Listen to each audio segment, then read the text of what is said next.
Hello everyone, welcome to your last lesson of topic 7. We are going to cover factoring special cases. Our learning target for today, we're going to be able to factor special trinomials. We'll be able to identify and factor a trinomial that is a perfect square or a binomial that is a difference of two squares.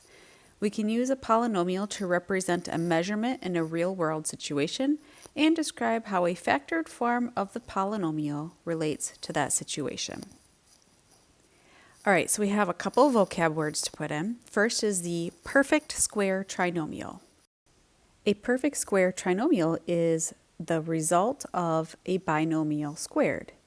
So you guys have actually seen this before. You have seen a binomial squared.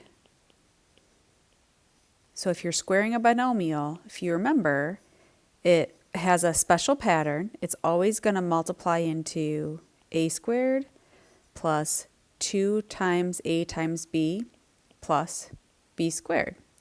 And this is what we call a perfect square trinomial.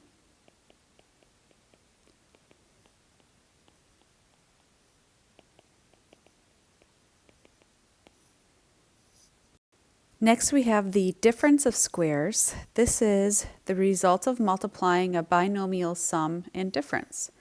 So we saw multiplying binomial sums and differences. So a plus b times a minus b. There's a binomial sum times its binomial difference. The same first terms, the same second terms. And we learned that if you multiply that out, you're always going to just square the first term minus the square of the second term. This a squared minus b squared is what we call a difference of squares.